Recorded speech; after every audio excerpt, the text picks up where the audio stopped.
I always believed that there's nothing more sacred than watching your child shine on stage. All those hours of practice, the sacrifice, the dedication, it's a parent's duty to be there, fully present, cherishing every moment. That's why when I discovered my husband had spent our daughter's championship performance transferring our life savings to his mistress, I realized some betrayals cut deeper than others. Before we jump back in, tell us where you're tuning in from, and if this story touches you, make sure you're subscribed, because tomorrow I've saved something extra special for you. I remember that evening like it was carved into my bones. Emma, our 14-year-old daughter, was about to perform her solo at the National Youth Ballet Competition.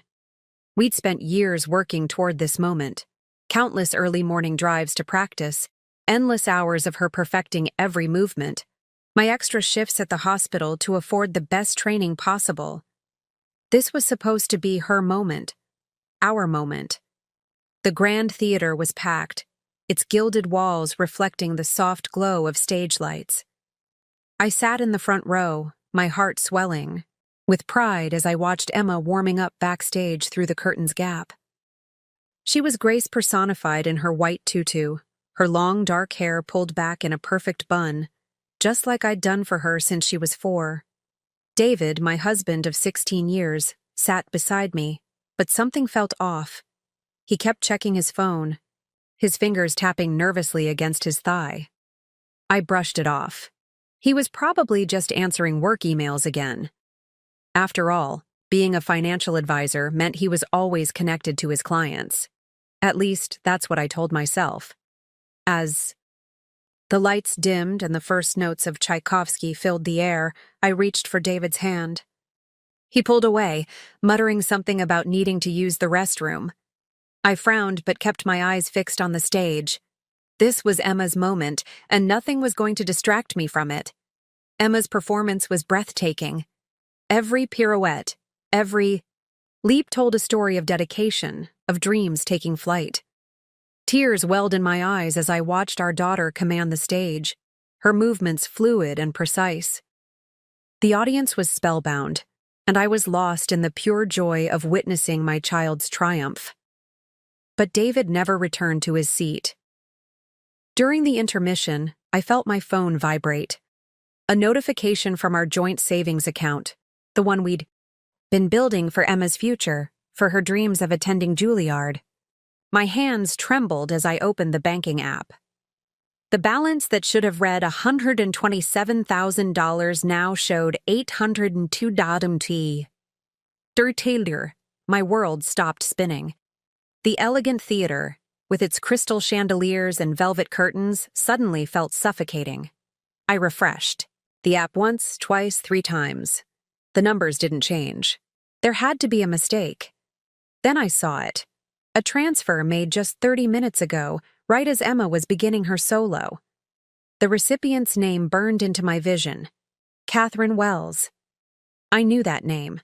It belonged to the new client relations manager at David's firm, the one he'd been spending late nights with reviewing portfolios.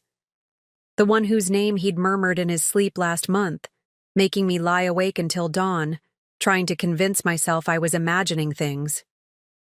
My hands shook as I pulled up our other accounts. Empty. All of them.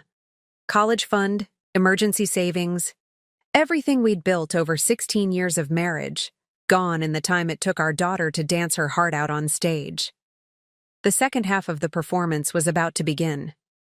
Emma would be receiving her scores, potentially qualifying for the national championships.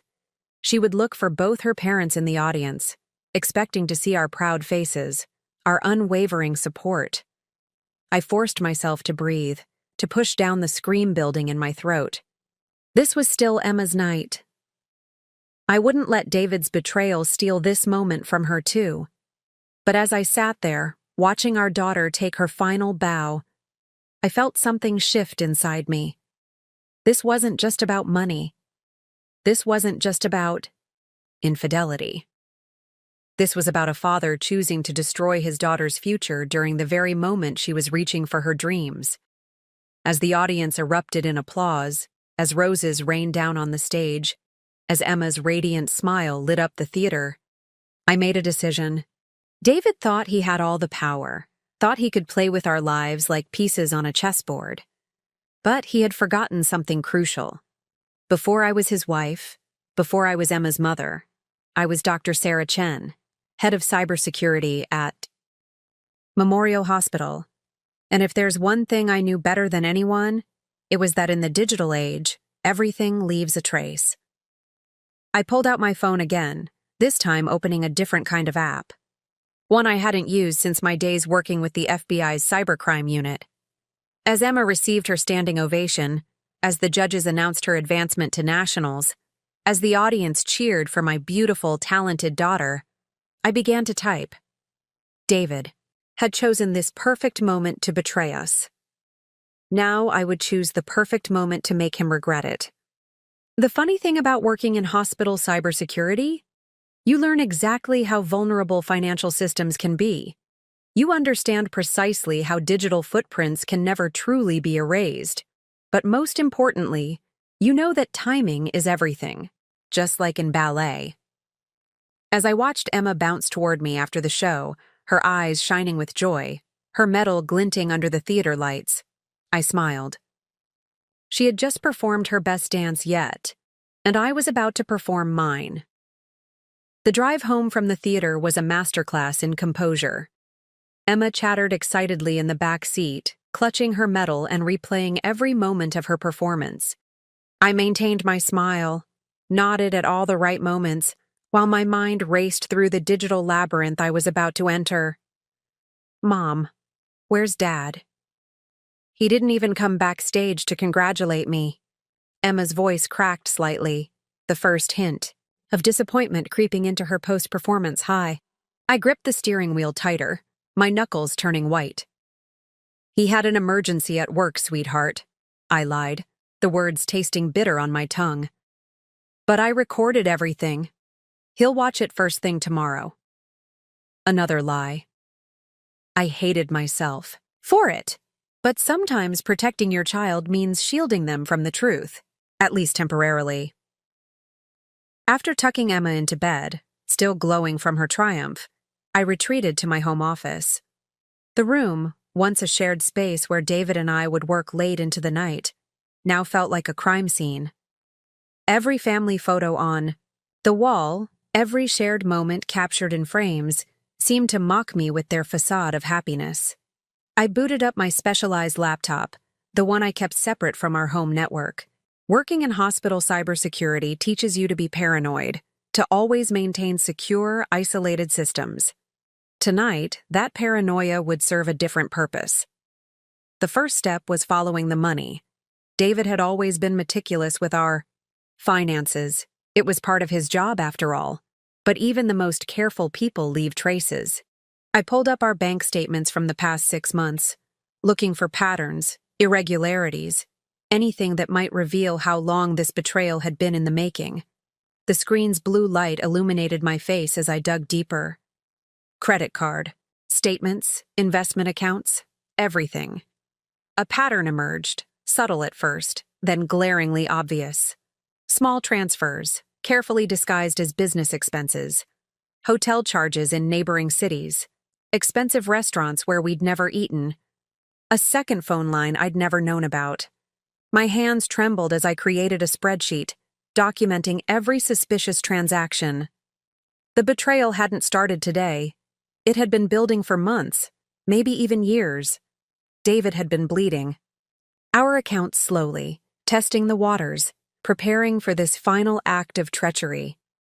Then I found something that made my blood run cold.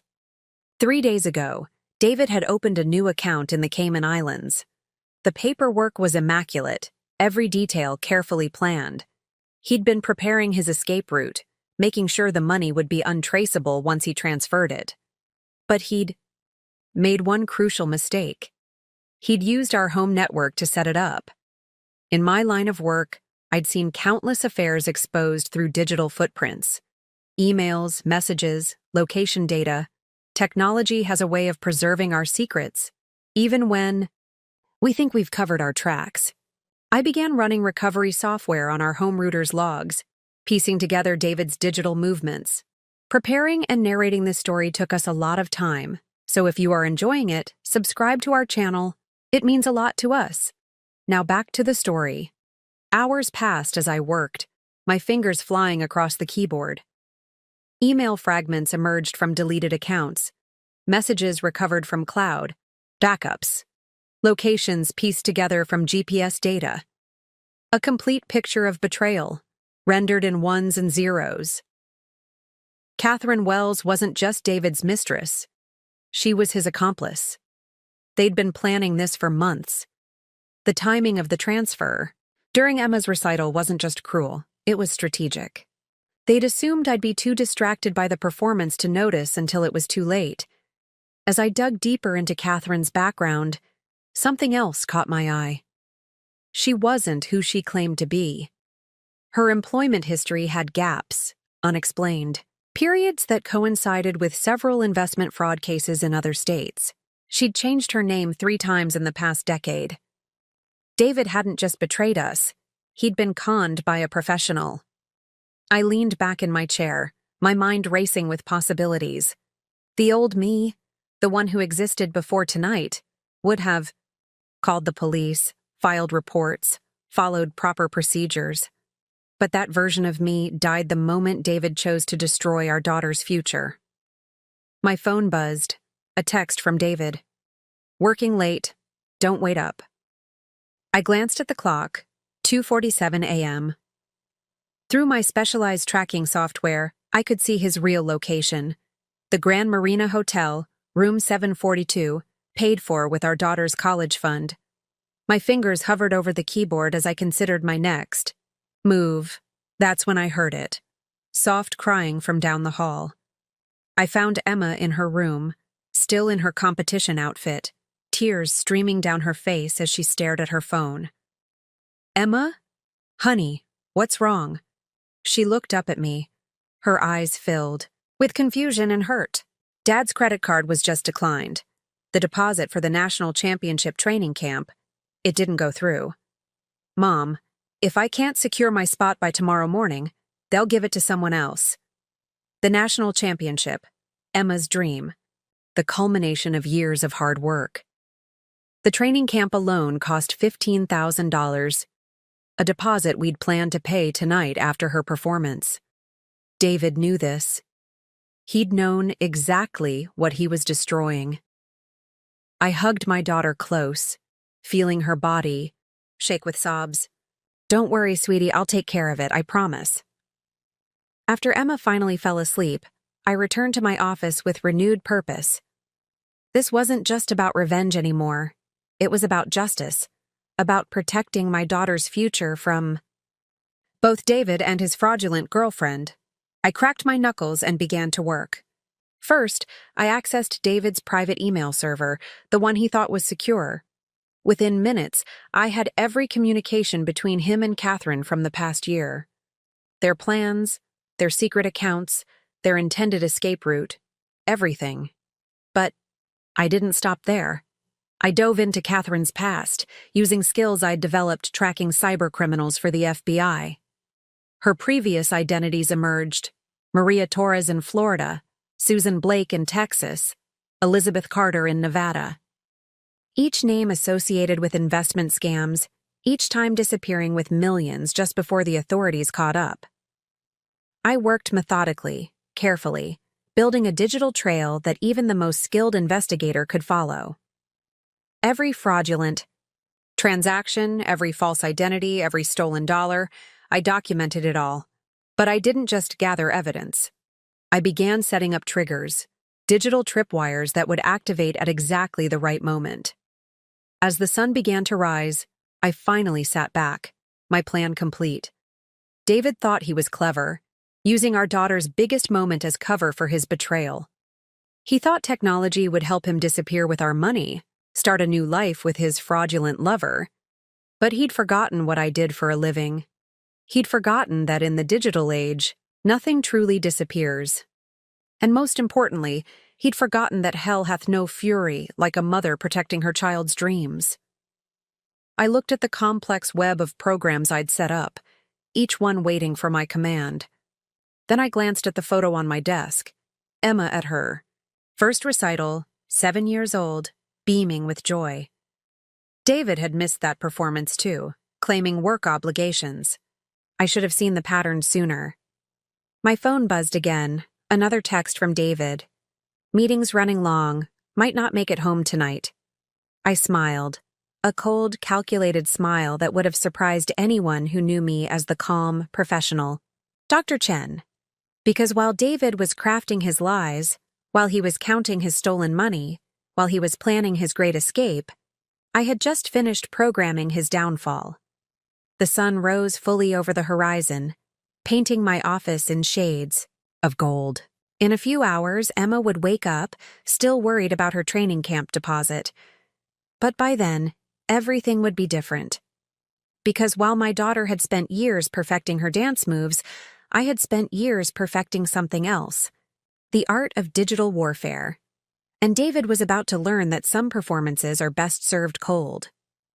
I waited until Emma left for her morning practice session before making my first move.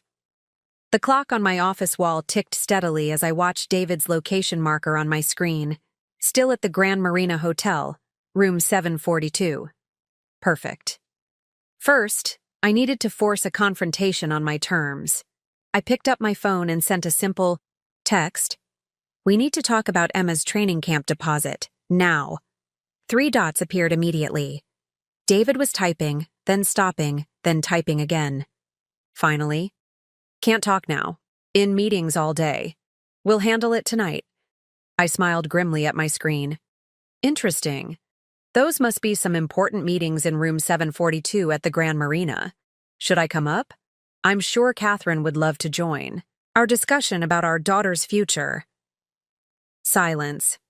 1 minute passed, 2 minutes. Then my phone exploded with incoming messages. How did you...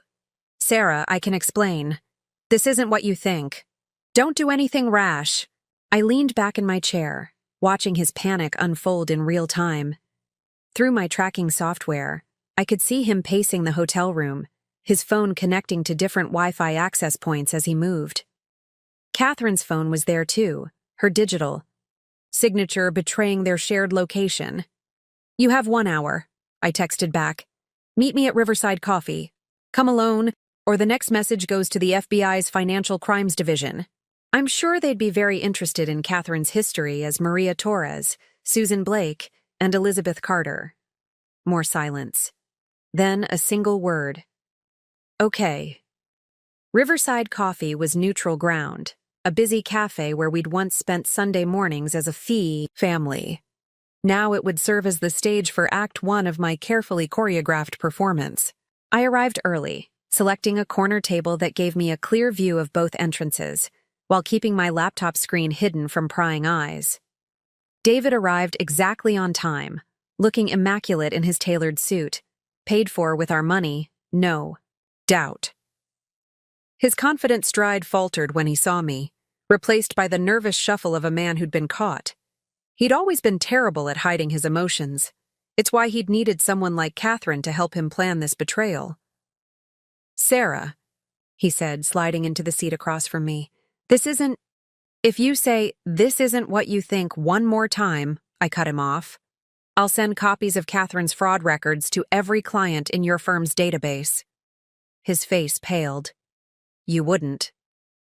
You stole our daughter's future during her biggest performance, I replied, my voice steady. You don't get to tell me what I would or wouldn't do anymore. I opened my laptop, turning it to face him. On the screen was a detailed spreadsheet of every transaction he'd made in the past year. Every hotel booking, every secret purchase, every transfer to Catherine's various aliases. How did you... He started. I protect hospital networks from cyber criminals for a living, David. Did you really think I wouldn't notice you using our home Wi-Fi to set up offshore accounts? He shifted uncomfortably, his eyes darting between my face and the screen. Look, I know this looks bad, but Catherine... Catherine? I laughed, the sound sharp enough to make him flinch. You mean Maria? Or Susan? Or Elizabeth? How many names has your girlfriend used while scamming men like you? What are you talking about? I pulled up another document, this one, filled with police reports, news articles, and mugshots. Different names, same face. Catherine's face. David's expression shifted from confusion to disbelief as he scrolled through the evidence. She's not a professional con artist who's stolen millions from investment advisors across 3 states? That's exactly what she is. And you just handed her our entire savings, our daughter's college fund, everything we built together. The color drained from his face as reality finally began to sink in. I can fix this, he stammered. I'll call Catherine, get the money back. The money's already gone, I said quietly. She transferred it out of the Cayman account an hour after you deposited it, but that's not why I called you here. I turned my laptop back around, typing in a few commands. Right now, Emma is at practice, trying to hide how heartbroken she is that her father missed her performance. She's trying to figure out how to tell her instructors she can't attend the training camp that could define her future. Our daughter, who has never asked for anything except our support, is having her dreams crushed because you couldn't keep it in your pants. Sarah, please.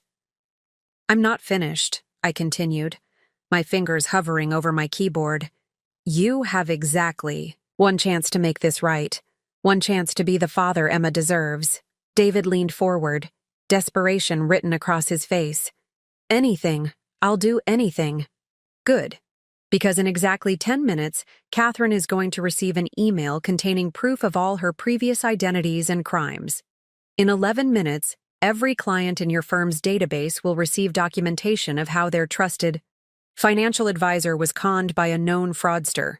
In 12 minutes, the FBI will get an anonymous tip about Catherine's location and activities. David's face went from pale to ashen. You'll ruin me. No, David.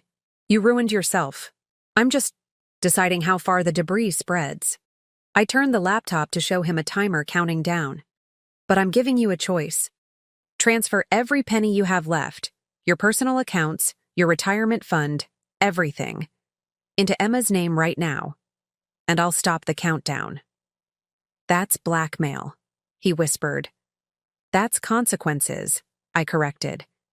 You chose to betray our family during Emma's performance. I'm choosing to give you one last chance to be a father during her time of need. He stared at the countdown, sweat beading on his forehead. And if I refuse? Then in 13 minutes, Emma receives an email explaining exactly why she can't attend her training camp, complete with photos of her father and his fraudulent girlfriend spending her future. David's hands shook as he pulled out his phone. How do I know you'll stop it? You don't. But unlike you, I'm doing this for our daughter.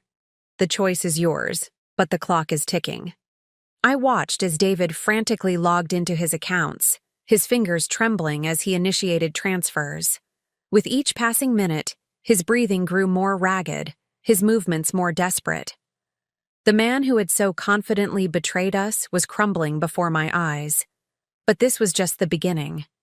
Because while David sat there, sacrificing his personal wealth to save his reputation, he had no idea that the real performance was yet to come. Catherine might have gotten away with our savings, but I had spent the night preparing a digital ballet of my own, one that would ensure she wouldn't get to enjoy her ill-gotten gains for long. As David completed the last transfer, I smiled.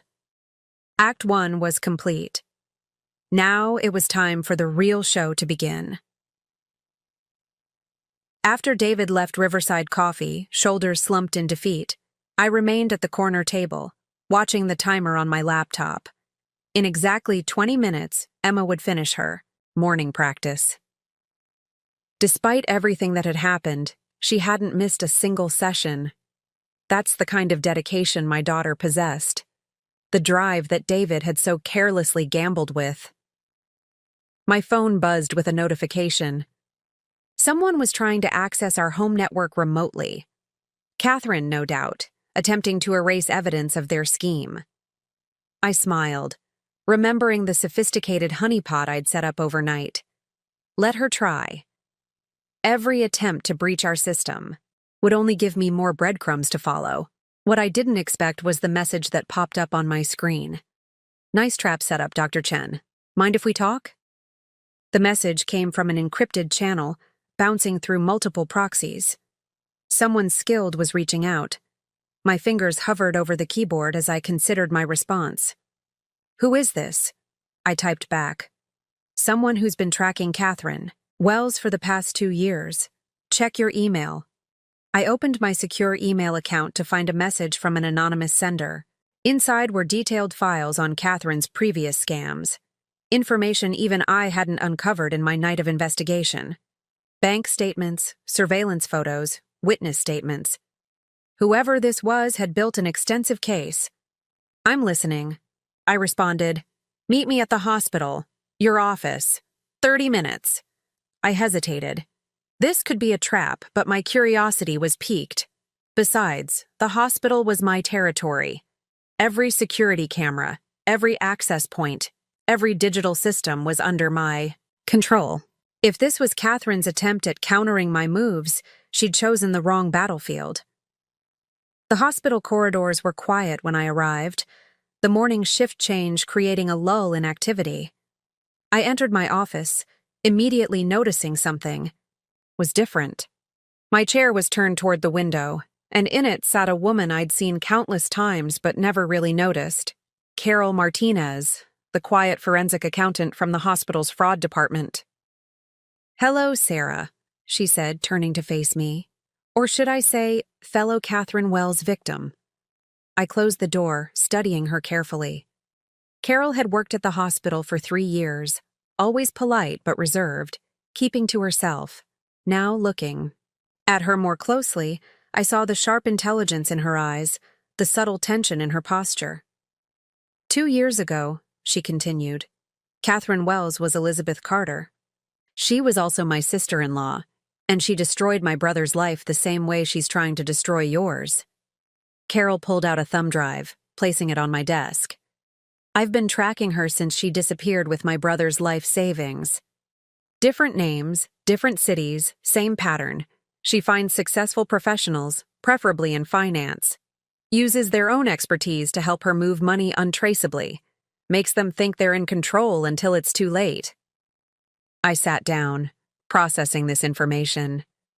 Why are you telling me this now? Because you're the first person who's caught her in the act. Everyone else discovered the truth too late, after she'd vanished with the money. But you, Carol smiled, a predatory expression that transformed her entire face. You've got her cornered, and I want to help. I opened my laptop, pulling up my tracking program. Catherine's phone signal was still active, now moving through downtown. She hasn't left yet because she's waiting for the last transfer from David's Cayman account, I explained. Once that clears, she'll disappear again. Carol leaned forward, her eyes gleaming. Not this time. What you did last night, setting up those digital tripwires? That was good. But with my evidence combined with yours, we can do better. We can end her whole operation. For the next hour, Carol and I compared notes, merged our intelligence. Her meticulous financial tracking combined with my cybersecurity expertise painted a complete picture of Catherine's operation. We discovered she wasn't working alone. She had a network, other con artists who helped her set up fake identities and move money through shell companies. The problem was never catching her, Carol explained, pulling up documents on her tablet. It was proving intent. She's careful to always have her victims initiate transfers themselves. Makes it look like willing participation rather than fraud. But David did it during Emma's recital, I mused, an idea forming. The timing, the location. Exactly, Carol nodded. No judge would believe someone willingly chose to drain their child's college fund during their daughter's performance. It shows coercion, manipulation, and with your digital evidence of her previous identities. We can prove pattern and intent, I finished, excitement building. But why help me? Why not turn this over to the FBI yourself? Carol's expression darkened. Because the FBI moves too slowly. By the time they build a case, she's gone. You've got her trapped now, today. And she hesitated. I saw your daughter perform last night. I was there because I'd tracked Catherine to the theater. When I realized what was happening, that she was about to destroy another family during such a precious moment, you decided to reach out, I concluded. Catherine Wells has ruined enough lives, Carol said firmly. She used my brother's love against him, just like she used your husband's. Weakness against your family. It's time someone used her own methods against her. I studied Carol's face, seeing the same cold determination I felt in my own heart. What exactly are you proposing? Carol pulled out another thumb drive. I have access to the hospital's financial record system. You have the cybersecurity expertise to make our moves untraceable. Together, we can set up a trap that even Catherine's network can't escape. That's not exactly legal, I pointed out. Neither is what she did to our families, Carol countered. Sometimes justice needs a helping hand. Besides, she smiled, that predatory smile again. Everything we do will be completely deniable. That's one thing I learned from Catherine. Always have plausible deniability. I thought about Emma, about her dreams, about the moment her father chose to betray her. Then I thought about Carol's brother and how many other families Catherine had destroyed. Sometimes fighting fire with fire isn't just an option, it's a necessity. All right, I said, pulling up my command console. Let's give Catherine a taste of her own medicine. Carol's eyes lit up as she connected her thumb drive. I was hoping you'd say that. Now let me show you what I've learned about Catherine's real weakness, her pride. As we began working, combining our skills and knowledge, I realized something. David's betrayal hadn't just cost us our savings. It had inadvertently connected me with someone who could help me take Catherine down permanently. Sometimes the most powerful allies come from unexpected places, born from shared pain and a common desire for justice. The next phase of my plan was taking shape, more elaborate and devastating than I'd originally imagined. With Carol's help, Catherine Wells was about to learn that hell hath no fury like two women scorned. As Carol and I sat in my office, methodically piecing together our plan, alarms suddenly flashed across my monitor. Catherine was making her move. Large transfers were being initiated from multiple accounts simultaneously. She's starting her exit strategy, Carol observed, her eyes narrowing at the screen. Earlier than her usual pattern. I pulled up the transaction logs, my fingers flying across the keyboard. She's spooked. The way David folded at the cafe, she knows something's wrong. Multiple windows populated my screen, each showing different money trails. Look at this. She's bouncing the funds through 17 different shell companies. Classic Catherine, Carol muttered, pulling out her notebook filled with detailed financial diagrams. She always uses prime numbers for her transfer chains, makes it harder to trace patterns. The next few hours became a masterclass in financial warfare. Carol's experience tracking Catherine merged seamlessly with my cybersecurity expertise. We weren't just following her money. We were setting up a digital maze that would lead her exactly where we wanted. The key, Carol explained, sketching out a complex flowchart, is to make her think she's winning. Catherine's biggest weakness is her ego. She doesn't just want to steal the money, she wants to prove she's the smartest person in the room. I nodded, understanding dawning. So we let her think she's outsmarting us.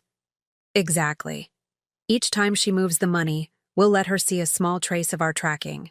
She'll get cocky, think she's staying one step ahead, while actually following the path we've laid out, I finished, admiring the elegance of the strategy. But we need something more, something personal. Carol raised an eyebrow. What do you have in mind? I pulled up Emma's recital video on my screen. She chose to steal from us during my daughter's performance. Let's use that. Every parent in The competitive dance world follows the same social media accounts, reads the same blogs. You want to make it public? Carol's eyes widened. That's risky. Catherine usually abandons operations at the first sign of exposure. Not this time, I said, my voice hard. Because this time, we're not just going to expose her crime, we're going to expose her failure. I began typing, crafting posts that would appear on key dancing community forums. Rising Stars' Dreams saved by anonymous donor after father's betrayal. The story would be irresistible. A talented young dancer, a father's betrayal, and a mysterious benefactor stepping in to fund her training camp. Catherine's pride won't let her walk away if she thinks someone else has outsmarted her, I explained. She'll have to know who interfered with her perfect plan. Carol slowly smiled, understanding blooming in her eyes. And when she investigates, she'll find exactly what we want her to find. I pulled up another screen, showing a complex web of transactions. An offshore account in the Caymans, similar to the one David set up, but with a crucial difference. This one has an obvious security flaw. A honeypot, Carol breathed. Beautiful. She won't be able to resist. For the next several hours, we constructed our trap with meticulous precision. Every detail had to be perfect, every digital breadcrumb carefully placed. Catherine wasn't just any con artist. She was someone who had perfected her craft over years, destroying lives across multiple states. I set up a series of ghost accounts, each one appearing more secure than the last. Carol provided insights into Catherine's typical probe patterns, helping me craft vulnerabilities that would appeal specifically to her methodology. We weren't just creating a trap. We were composing a symphony of digital deception. There's one thing we haven't discussed, Carol said as we finalized the last details. What about your husband? I paused, my fingers hovering over the keyboard. David. In the intensity of planning Catherine's downfall, I'd almost forgotten about him. Almost. He's not my concern anymore, I said quietly. Once Catherine's dealt with, once Emma's future is secure, I'll handle David. Carol studied me for a moment. He'll try to come back, you know. Once he realizes Catherine played him, he'll want to reconcile. They always do. I thought about the look on David's face at the cafe, the way he'd crumbled when confronted with the truth. He wasn't the man I'd married, not anymore. Maybe he never was. Let him try, I said, turning back to my screen. But first, we need to finish this. Just then, my phone buzzed. A text from Emma. Mom, you won't believe it. The training camp. Called. They said an anonymous donor covered not just the deposit, but the entire program. Did you do this? I showed Carol the message, a grim smile on my face. And now we wait. Sure enough, within minutes, our monitoring systems detected increased activity. Catherine was searching, probing, trying to identify the mysterious donor. Her digital fingerprints were all over our carefully crafted false trails. She's taking the bait, Carol confirmed, watching the activity logs. Look at these search patterns. She's already trying to trace the training camp payment. I leaned back, allowing myself a moment of satisfaction. How long until she finds our honeypot account? Given her usual methodology, Carol consulted her notes. I'd say within the next 12 hours. She's thorough. Perfect. I began initiating the final phase of our preparations. That gives us exactly enough time to set up the endgame. As we worked, I couldn't help but think about Emma, about how her father's betrayal had inadvertently set in motion something much bigger than our family drama. Catherine Wells had spent years perfecting her craft, using people's trust and love against them. Now, she was about to learn that some betrayals have consequences that reach far beyond their intended victims. Carol, I said, as we put the finishing touches on our plan, thank you for helping me, for sharing your knowledge. She cut me off with a wave of her hand. Save your thanks for when we've finished this. Catherine Wells has spent too long thinking she's untouchable. It's time someone showed her that even the best con artists can be conned. I nodded, turning back to my screens. The pieces were in place. The trap was set. Now all we had to do was wait for Catherine's pride to lead her exactly where we wanted her to go. One more thing, Carol added, her voice taking on a harder edge. When this is over, when we've taken her down, I want to be there when she realizes who did it. I want to see her face when she understands that the quiet accountant she never noticed was her downfall.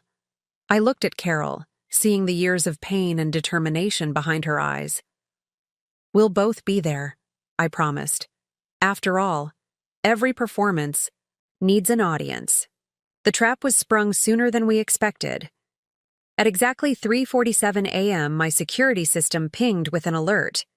Catherine had found our honeypot account. I was still awake, monitoring the feeds from my home office, when Carol's message came through. She's taking the bait, hard. I watched in real time as Catherine's digital fingerprints appeared all over our fabricated system. She was good. Her probes were subtle, her tracking methods sophisticated. But we were better. Every move she made was being logged, every attempt at access carefully documented. She's using a new algorithm to try to breach the security, I texted Carol, more aggressive than her usual pattern. She's rattled, Carol replied. The training. Camp donation got under her skin, just like we planned. I pulled up multiple screens, watching as Catherine attempted to trace the mysterious donation.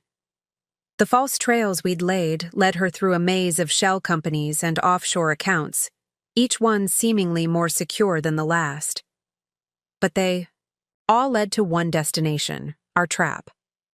At 4:15 a.m., she made her first major move, a series of probing transactions, testing the waters of our honeypot account.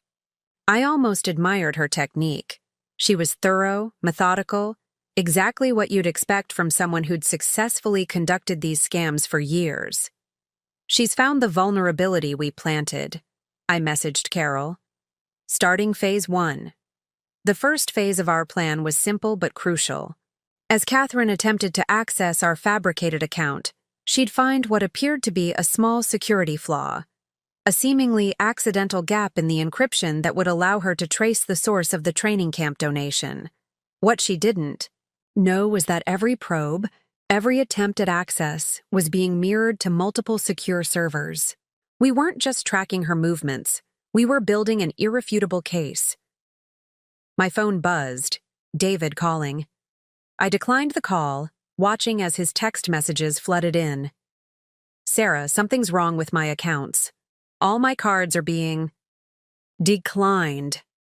My online banking isn't working. What did you do? I smiled grimly. Right on schedule. While Catherine was busy trying to breach our honeypot, our secondary programs were quietly working in the background, systematically freezing every account connected to her operation, including the ones David didn't know she'd created in his name.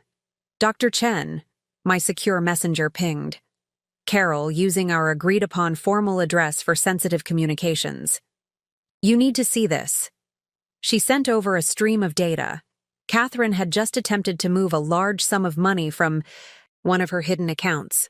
But instead of reaching its intended destination, the funds were now trapped in digital limbo, bouncing between the false routing numbers we'd planted in the system. How long until she realizes? I asked. Given the complexity of the transfer. Chain? At least 3 hours. By then it'll be too late. I checked the time, 4:45 a.m. Emma would be up in 2 hours for her morning practice. She was still floating on the high of her mysterious benefactor, completely unaware of the digital war being waged over her future. That's when I saw it. A new notification on my screen. Catherine was attempting to access the hospital's financial network. I sat up straighter, fingers flying across the keyboard. This wasn't part of the expected pattern. Carol, are you seeing this? Yes. She's trying to backtrack the training camp payment through our system. She thinks the donation came from hospital funds. Should we block her? There was a pause then. No, let her in. Level 3 access only. Let's see what she does with it. I adjusted our security protocols, creating a controlled environment for Catherine to explore. It was like watching a mouse in a maze, thinking it was finding its own path while actually following our carefully laid route. At 5:23 a.m., Catherine made her first crucial mistake. In her haste to trace the donation, she used one of her previous aliases to attempt a higher-level system access. It was exactly what we'd been waiting for. Got her, I messaged Carol.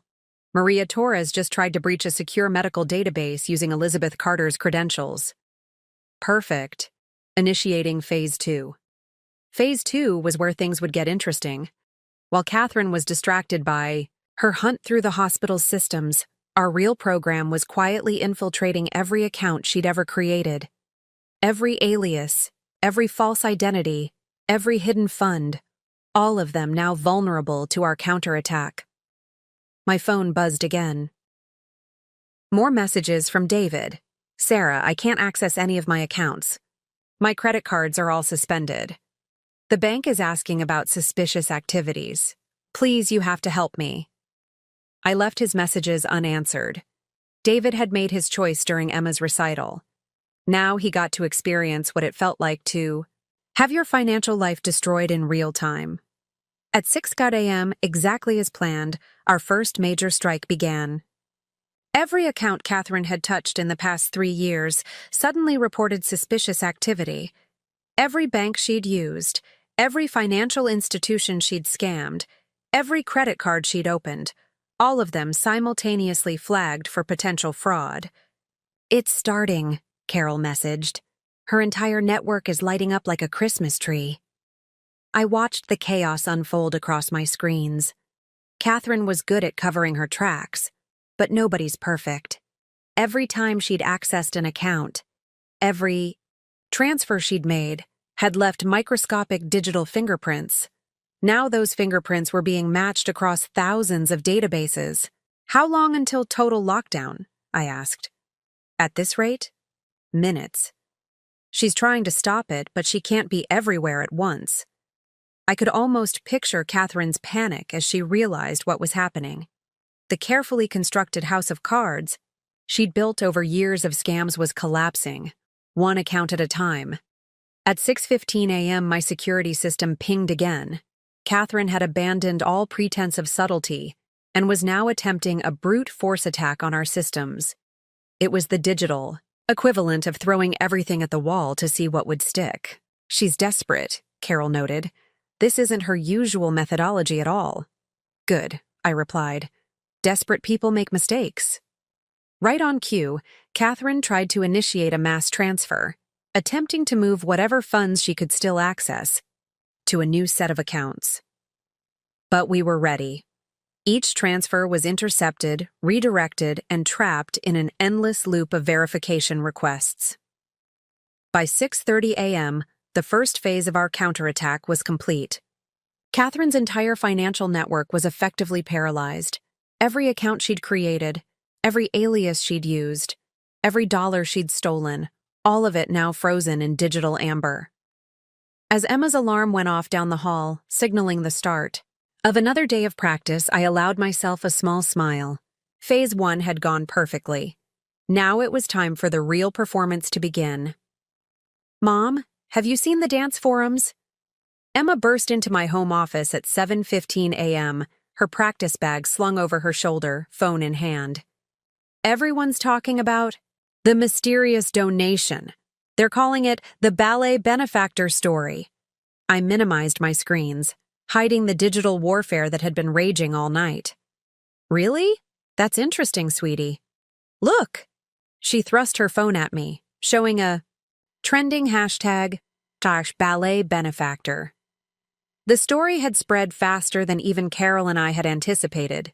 Dance moms across the country were sharing and commenting, the tale of betrayal and anonymous generosity striking a chord in the competitive dance community. What Emma didn't know was that every share, every comment, every hashtag was another nail in Catherine's coffin. Each post made it harder for her to operate in the shadows, harder to vanish and reinvent herself as she'd done so many times before. As soon as Emma left for practice, my phone lit up with a message from Carol. Turn. On the news. Channel 7. I flicked on the small TV in my office, and there it was. Our story had made the morning news. Mystery surrounds local dance prodigy's salvation, the anchor announced. After a devastating financial betrayal, an anonymous donor steps in to save young talent's dreams. They took the bait, Carol messaged. Catherine's watching too. Her IP just accessed the news station's website. Right on schedule, my security system detected multiple attempts to trace the donation through various financial networks. Catherine was scrambling, her usual methodical approach replaced by increasingly desperate moves. That's when the first domino really fell. At 8:23 a.m., the fraud department at First National Bank flagged suspicious activities across multiple accounts. By 8:45 a.m., 3 other major banks had joined in. The algorithms we'd planted were doing their job, connecting dots that had been carefully kept separate for years. My phone buzzed, David again. This time, I answered. Sarah! His voice was panicked. Something's happening. The FBI just called my office. They're asking questions about Catherine, about transfers, about everything. How unfortunate, I replied calmly. Sounds like you backed the wrong horse. David, please, he begged. You have to help me. I didn't know. I swear I didn't know who she really was. Like you didn't know it was our daughter's college fund you were transferring. Like you didn't know it was her recital night? My voice remained steady, but ice crept into every word. Deal with it, David. Isn't that what you always said? I hung up as another alert flashed across my screen. Catherine had just tried to access one of her backup accounts in Switzerland. Instead of finding her safety net, she found a frozen account and a notification of pending investigation. She's running out of options, Carol messaged. Time for phase 3? I checked my monitors. Every escape route we'd anticipated was blocked. Every alias was flagged. Every account was either frozen or under investigation. Catherine Wells, or whatever her real name was finally cornered. Do it, I replied. Phase 3 was Carol's masterpiece. While I'd been focusing on the technical aspects, she'd been preparing something far more personal. At exactly 9 a.m., every client in David's firm received an email detailing how their trusted financial advisor had been compromised by a known fraudster. The response was immediate and devastating. David's phone started ringing nonstop. His professional reputation, built over decades, crumbled in minutes. But that wasn't the real target. By 9:15 a.m., similar emails went out to every financial firm Catherine had ever infiltrated under her various aliases. Each message contained just enough information to connect her different identities, just enough proof to make her toxic in the financial world. Check your email, Carol messaged. You're going to want to see this. I opened my inbox to find a video attachment. Security footage from the Grand Marina Hotel showing Catherine in a complete meltdown. She was at the front desk, screaming about her declined cards, about frozen accounts, about calling her lawyer. The calm, sophisticated con artist was gone, replaced by a woman watching her carefully constructed world implode. But we weren't done, not even close. At 9:30 a.m., every dance mom who had shared the ballet benefactor story received an anonymous tip. Photos of Catherine with various married men, including David, all taken during previous scams. The competitive dance community, already invested in Emma's story, exploded with righteous fury. She's trying to leave the hotel, Carol reported. But her Uber account is blocked, her cards are declined, and every taxi company in the city just received an alert about credit card fraud under her known aliases. I watched through the hotel's security feeds as Catherine paced the lobby, her designer outfit and perfectly styled hair contrasting sharply with her increasingly frantic behavior. She kept checking her phone, probably watching in horror as her life unraveled in real time. Sarah, Carol's message carried a note of satisfaction. It's time for the finale. I nodded to myself, opening the final program we'd prepared. With a few keystrokes, I activated our endgame. Every law enforcement agency that had ever investigated one of Catherine's aliases suddenly received an anonymous data dump, complete, with transaction records, correspondence, and irrefutable proof of her various identities. The effect was instantaneous. By 10 a.m., Catherine Wells wasn't just broke. She was infamous. Her face was plastered across financial news websites, law enforcement bulletins, and social media. The woman who had spent years operating in shadows was now exposed in the harsh light of public scrutiny. "Mom!" Emma's voice called from downstairs. "Can you come here? There's something weird on TV." I descended to find Emma staring at the living room television, where a breaking news banner scrolled across the screen. Major financial fraud ring exposed, multiple states involved. Catherine's various mugshots flashed across the screen, along with David's firm's name and the estimated total of her stolen funds. Emma looked at me, her eyes wide. "Mom, isn't that Dad's girlfriend?" I sat beside my daughter, pulling her close. "Yes, sweetie, it is. And I think it's time we had a talk about what really happened during your recital." As I held my daughter, my phone buzzed one final time, a message from Carol. "It's done. Catherine just got picked up by the FBI in the hotel lobby. Want to grab coffee and watch the perp walk?" I smiled, hugging Emma tighter. "Later," I replied. "Right now, I'm watching something much more important." The dominoes had fallen exactly as planned. Catherine's empire was in ruins. David's betrayal was exposed. And most importantly, Emma's future was secure. Sometimes I realized the best revenge isn't just about destroying your enemies.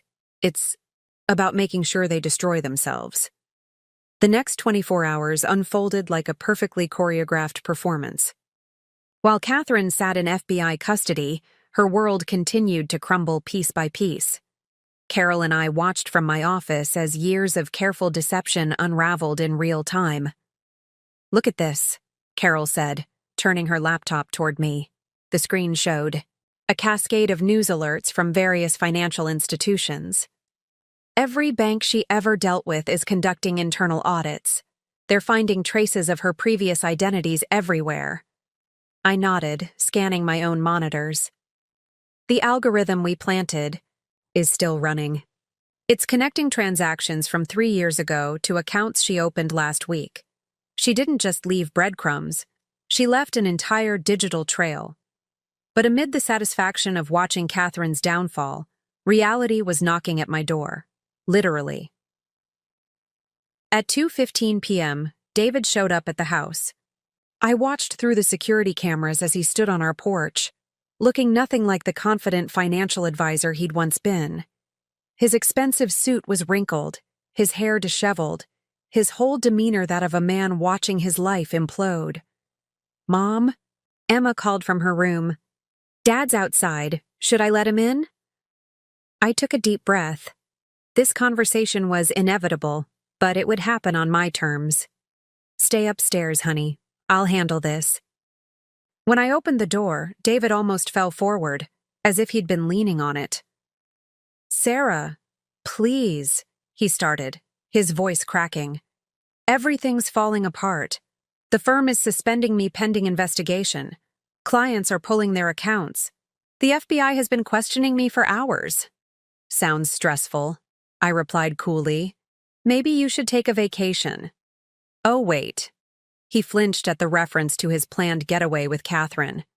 "I was an idiot, okay? I admit it. I let her manipulate me. I let her convince me to—" He trailed off, unable to finish. "To steal from your daughter during her biggest performance?" I finished for him. "To betray your family for a con artist?" "I'll fix it," he pleaded. "I'll find a way to get the money back. I'll make it right." I laughed, the sound sharp enough to make him step back. "Fix it? David, do you even understand what's happening? Every transaction you made, every account you opened, every dollar you moved. It's all being investigated. The FBI isn't just looking at Catherine, they're looking at you." His face paled. "But I was a victim too. She conned me." "Did she con you into missing Emma's performances? Did she con you into lying to your family for months? Did she con you into setting up secret accounts long before you met her?" I stepped closer, my voice dropping. "The timing of that final transfer, David. During Emma's solo. That was your choice." He slumped against the doorframe. "Sarah, please, I need help. My accounts are frozen, my cards are declined, I can't even get a hotel room. Just let me stay here while I sort this out." "Let you stay here?" I repeated incredulously. "In the home you were willing to sacrifice? With the family you betrayed? Dad?" We both turned to see Emma standing at the top of the stairs, still in her practice clothes, her face a mixture of confusion and hurt. David straightened up. "Emma, sweetheart, I can explain everything." "Can you explain why you weren't there?" she asked quietly.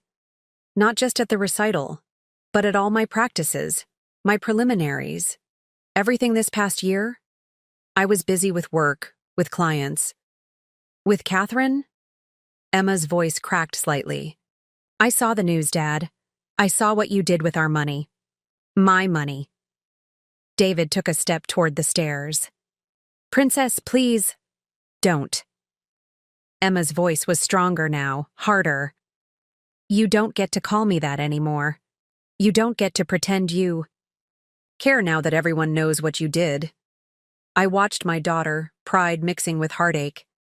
She stood tall, chin raised, showing the same strength and grace she displayed on stage. "Emma," David tried again.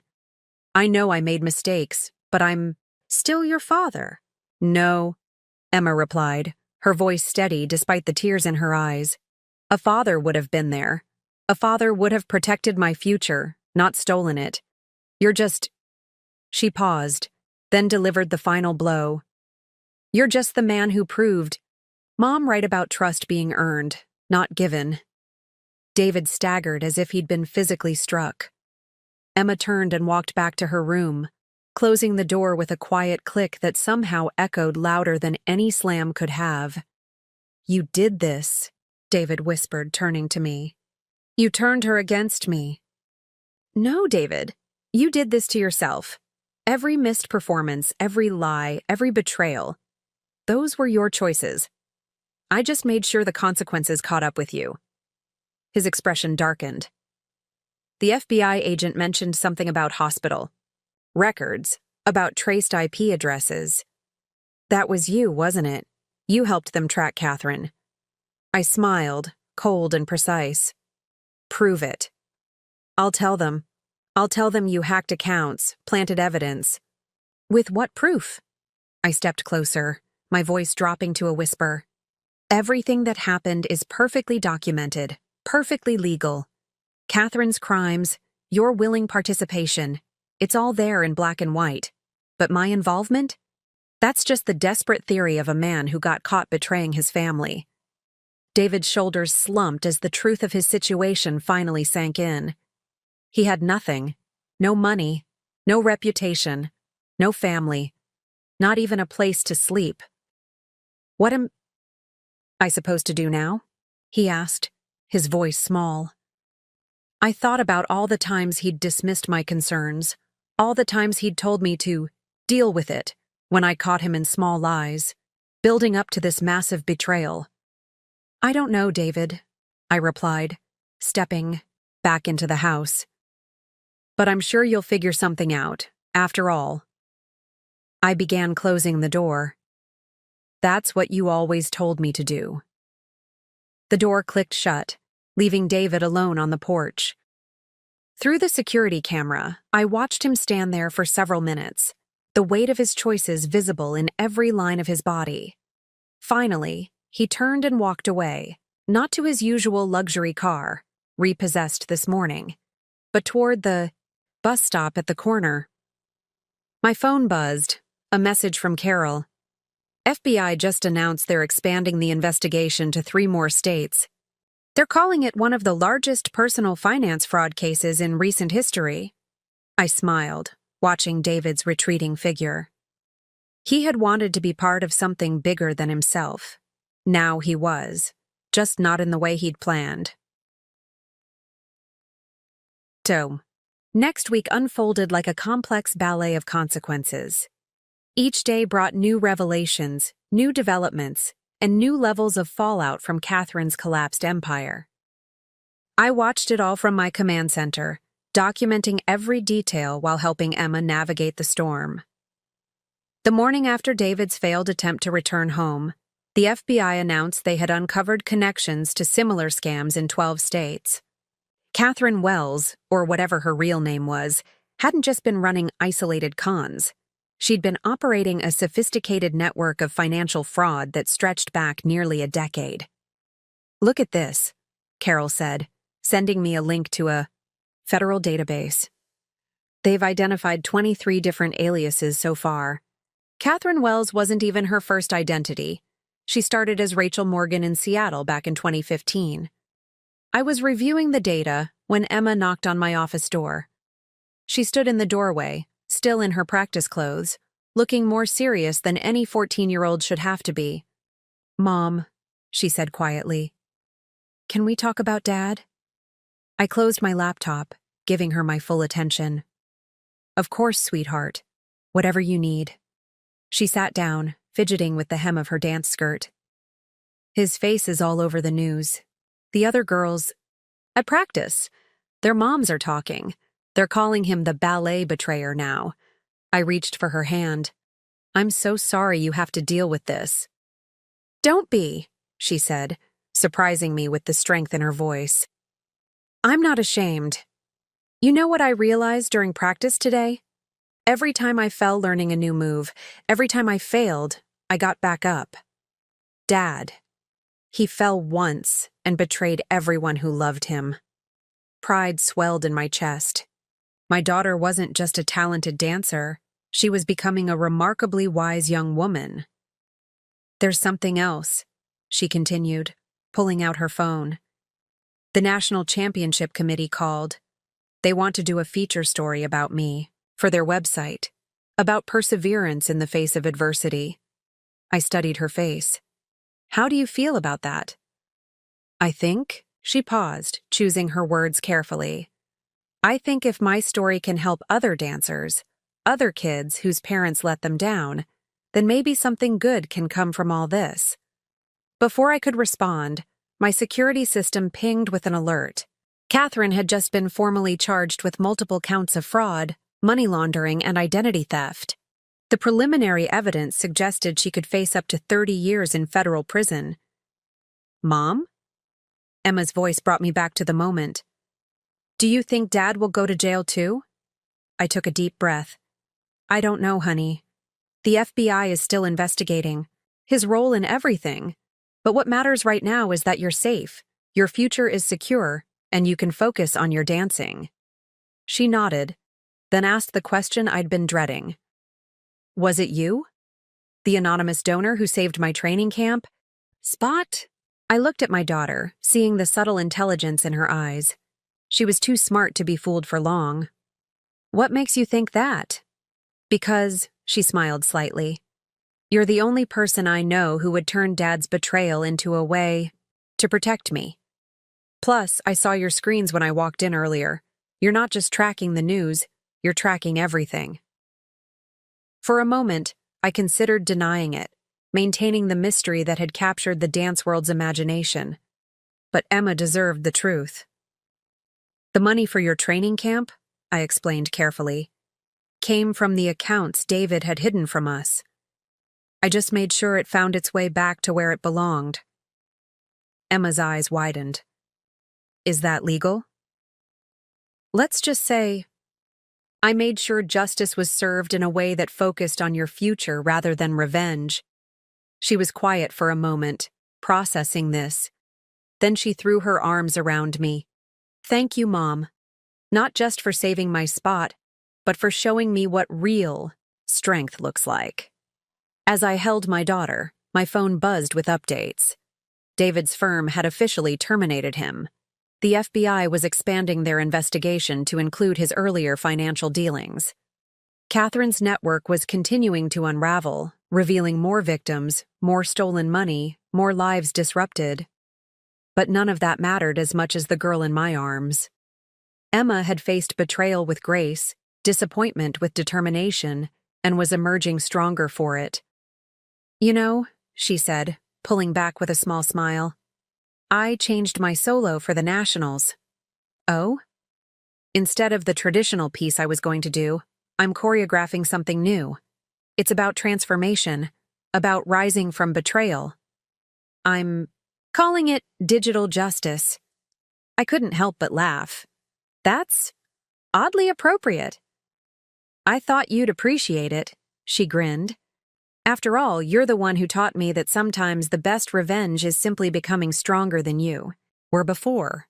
Later that evening, as Emma practiced her new routine in our home studio, I received one final message from Carol. "Catherine's talking. She's naming names, dates, everything. Your plan worked better than we imagined." I watched my daughter through the studio's glass wall, her movements telling a story of strength and resilience. David and Catherine had thought they were so clever, using Emma's recital as cover for their betrayal. Instead, they'd given her the inspiration for a performance that would showcase not just her talent, but her triumph. Sometimes, I realized, the most powerful response to betrayal isn't bringing your enemies down, it's lifting yourself higher than they could ever imagine. Emma had learned that lesson far too young, but she was turning it into art, into strength, into something beautiful. And that, more than any revenge, was the perfect justice. 2 months after Catherine's arrest, I sat in the federal courthouse, watching as the woman who had almost destroyed my family stood before the judge. She looked different now. Gone were the designer clothes and confident smirk, replaced by a prison jumpsuit and defeated expression. Carol sat beside me, her presence steady and supportive. We'd become more than just allies in revenge. We'd forged a friendship born from shared determination and justice served. The defendant, Catherine Wells, also known as Rachel Morgan, Maria Torres. The prosecutor read through the list of aliases, each name another life she'd stolen, another family she'd destroyed. The list took nearly 5 minutes to complete. As the charges were read, I thought about how differently this could have ended. If I hadn't caught the transfer notification during Emma's recital, if Carol hadn't reached out, if we hadn't combined our skills and knowledge, Catherine might have disappeared again, ready to destroy more lives. "Your Honor," Catherine's lawyer began, "my client wishes to make a statement." The judge nodded, and Catherine stepped forward. She looked directly at me as she spoke, her voice carrying none of the smooth confidence she'd once possessed. "I've spent my life believing I was smarter than everyone else," she said, "that I had the right to take what I wanted because I could outsmart any system, any security, any person." She paused, swallowing hard. I was wrong. Carol shifted beside me, her posture tense. This was the woman who had destroyed her brother's life, who had left countless families in financial ruin. Any show of remorse now seemed too little, too late. "The prosecution has presented evidence of my crimes spanning nearly a decade," Catherine continued. "But what truly broke me, what made me realize the depth of my wrongdoing, was watching a 14-year-old girl turn my greatest victory into her triumph. I thought of Emma, currently at dance practice preparing for the national championships. Her new solo, Digital Justice, had already garnered attention from prestigious dance companies. She'd taken her pain and transformed it into art, into strength. "I don't expect forgiveness," Catherine said, her voice cracking. "I don't deserve it. But I want the court to know that I understand now. Every dollar I stole wasn't just money. It was dreams, futures, trust. And no amount of clever schemes or digital manipulation can make up for that." The judge listened, impassively, then delivered his sentence. 25 years in federal prison, No possibility of parole for at least 15 years. Full restitution to all identified victims. A lifetime ban from working in or adjacent to financial services. As Catherine was led away, Carol leaned over to whisper, "Did you ever imagine when you first saw that transfer notification that we'd end up here?" I shook my head. "I just wanted to protect my daughter's future. I gestured to the courtroom, the prosecutors gathering their papers, the media sketching the scene. This became something much bigger. Outside the courthouse, reporters waited with cameras and microphones. They'd been following the case closely, dubbing it the ballet betrayal, a story that had captured national attention with its mix of financial crime, family drama, and artistic resilience. "Dr. Chen," they called out, "any comment on Catherine Wells's sentencing?" I paused on the courthouse steps, thinking carefully before responding. "Justice comes in many forms," I said finally. "Sometimes it's a prison sentence. Sometimes it's watching your child rise above betrayal to create something beautiful. Today, we saw both." My phone buzzed, a message from Emma. "Mom, just landed the triple turn in practice. Can't wait to show you. How did court go?" I smiled, showing Carol the message. "This is the real victory," I said. "Not Catherine's sentencing. Not the restitution, but this. My daughter focusing on her future instead of dwelling on betrayal." Carol nodded, understanding in her eyes. "You know, when I first reached out to you, I was driven by revenge. I wanted Catherine to pay for what she did to my brother. But watching Emma turn this into inspiration, it's given all her victims something more valuable than revenge. Hope," I finished. "She gave them hope."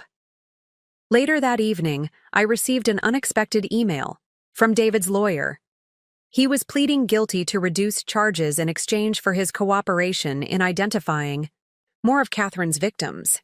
The lawyer attached a letter David had written to Emma. I stared at the attachment for a long time before calling Emma into my office. "Your father wrote you a letter," I said softly. "You don't have to read it if you don't want to." Emma sat at my desk, her dance bag still slung over her shoulder. She looked at the screen, then at me. "Will you read it with me?"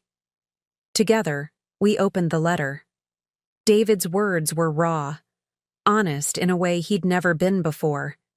He explained how he'd lost himself long before meeting Catherine, how his pride and greed had made him vulnerable to her manipulation.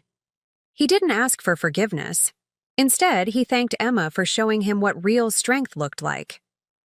"He watched my practice video," Emma said quietly. "The new solo." I looked at her, surprised. "How do you know?" "He mentions it here." She pointed to a paragraph.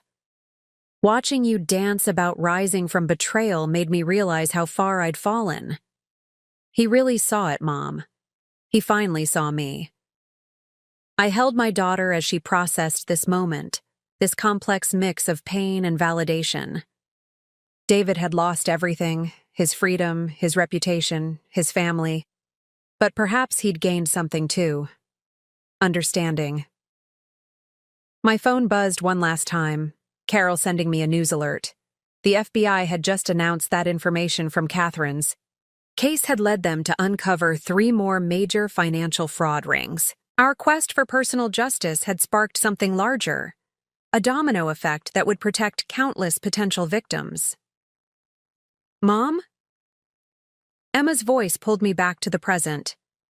"I think I'm ready for nationals." I looked at my daughter, seeing the strength that had always been there, now tempered by experience but undiminished by pain. "You know what? I think you are too. Sometimes justice doesn't look like what we expect. Sometimes it's not about punishment or revenge, but about transformation. About taking the worst moment of your life and turning it into a catalyst for something greater."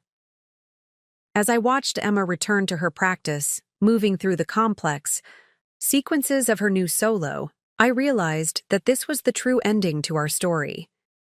Not Catherine in prison, not David's guilty plea, but this. A young dancer who had taken betrayal and turned it into art, pain into power, tragedy into triumph. And that was a performance worth watching. 6 months after Catherine's sentencing, I stood backstage at the National Youth Ballet Championships, watching Emma prepare for her moment.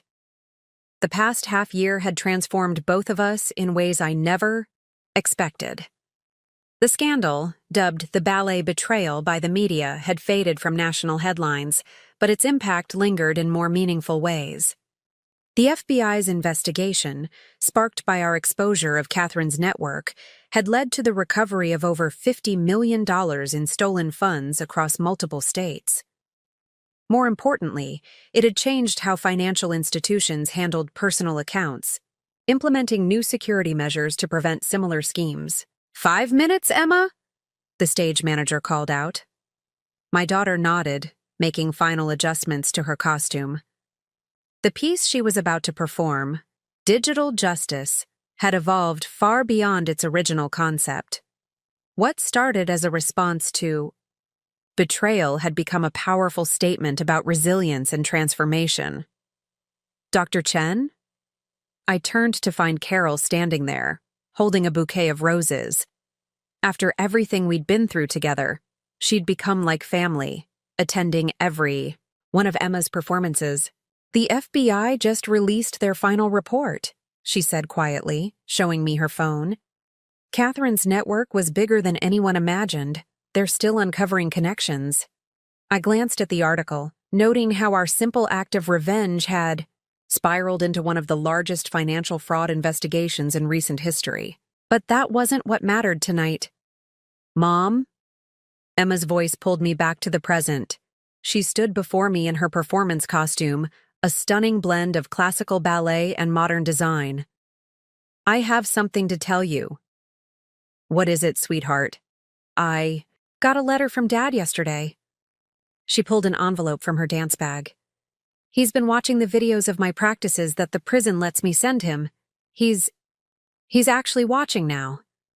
I felt a complex mix of emotions. David had begun serving his reduced sentence, 5 years for his role in Catherine's schemes. His cooperation had helped identify dozens more victims, and he'd signed over every asset he had left to a restitution fund. He wrote that he finally understands what he missed all those years, Emma continued. Not just the performances, but the dedication, the growth, the person I was becoming. She smiled slightly. He said watching me dance about overcoming his betrayal made him face who he really was. Before I could respond, the stage manager called for places. Emma hugged me quickly, then took her position in the wings. I moved to the audience with Carol, finding our seats just as the lights dimmed. The announcer's voice filled the theater. Our next performer, Emma Chen, presenting her original piece, Digital Justice. The music began, a haunting blend of classical, symphony, and electronic elements that Emma had helped compose. She stepped onto the stage, her movements telling a story that the entire audience knew but had never seen expressed this way. Every gesture spoke of betrayal and resilience, each turn representing the twists of deception, each leap showing triumph over adversity. But it was the quieter moments that brought tears to my eyes, the subtle movements that showed how strength could come from vulnerability, how pain could be transformed into power. In the final sequence, Emma performed a series of increasingly complex turns, each one more precise than the last. The audience held its breath as she built momentum, approaching the move that had become her signature, a triple turn that seamlessly flowed into a leap, representing the moment of breaking free. As she stuck the landing perfectly, the theater erupted in applause. But Emma wasn't finished. The final moments of her piece showed something unexpected, a gesture of forgiveness, not weakness, but strength, acknowledging the past while refusing to be defined by it. When she took her final bow, the audience rose as one. Standing ovation didn't quite capture it. This was a recognition of something deeper, more profound than just technical excellence. Backstage after the performance, Emma was surrounded by other dancers, coaches, and representatives from prestigious ballet companies. Her story, combined with her undeniable talent, had caught the attention of the entire dance world. "Ms. Chen?" A woman in a crisp suit approached us. "I'm from the American Ballet Theater. We'd like to discuss Emma's future." As Emma engaged in conversation with the representative, my phone buzzed with a message from the prison where David was serving his time. "She was magnificent. Thank you for letting me see her shine." I showed the message to Carol, who squeezed my hand in understanding. "Sometimes," she said softly, "justice looks different than we expect." Later that night, after the medals had been awarded, Emma took gold. After the celebrations had quieted, we sat in our hotel room, mother and daughter, looking out over the city lights. "Mom," Emma said, her medal glinting in the darkness, "I've been thinking about everything that happened, about Dad and Catherine, about how you fought back." "Oh?" "You could have just called the police when you saw the transfer. You could have handled it the normal way. But you chose to fight back smart, to turn their weapons against them." I studied my daughter's face, seeing the wisdom there. "Sometimes, the best way to defeat darkness is to understand how it works." "That's what I wanted to show in my dance," she said. "Not just the pain of betrayal, but the power of understanding it, transforming it." She paused. I think I want to help others do the same." "What do you mean?" "The FBI agent who handled Dad's case? She says they need more people who understand both technology and human nature. Someone who can see patterns, who knows how to turn weakness into strength." I felt a surge of pride. My daughter wasn't just surviving trauma, she was finding purpose in it. "After I finish dance school," Emma continued, "I want to study cybersecurity, like you. But I want to use it to protect people before they get hurt, to catch the Catherine Welleses of the world before they destroy more families." I pulled her close, marveling at how this girl who had faced such betrayal could emerge not just stronger, but more compassionate. "You know what the hardest part of my solo was?" she asked suddenly. "The triple turn?" "No." She smiled. "The ending. Finding a way to show that moving forward doesn't mean forgetting, that being strong doesn't mean being hard. Dad tried to steal my future, but in fighting back, I found a bigger one." As if on cue, my phone lit up with another message. Carol sending us the latest update. Catherine's case had inspired new legislation aimed at protecting families from financial fraud. They were calling it the Ballet Betrayal Bill. Emma read the message over my shoulder and laughed softly. "It's funny, isn't it? Dad and Catherine thought they were so clever, using my recital as cover. Instead, they gave me the inspiration for something that's helping change laws." I looked at my daughter, this amazing young woman who had taken betrayal and turned it into a beacon of hope for others. "Sometimes," I said, "the best revenge isn't getting even, it's getting better." Emma nodded, then stood up and moved to the center of the room. In the soft hotel lighting, she performed a single perfect turn, not for competition, not for audience, but for the pure joy of movement. And in that moment, watching my daughter dance not despite her pain but through it, I realized that this was the true ending to our story. Not the justice we'd achieved, not the changes we'd inspired, but this, a young woman who had taken the darkest moment of her life and turned it into light. That was the most powerful performance of all. Up next, you've got 2 more standout stories right on your screen. If this one hit the mark, you won't want to pass these up. Just click and check them out. And don't forget to subscribe and turn on the notification bell so you don't miss any upload from us.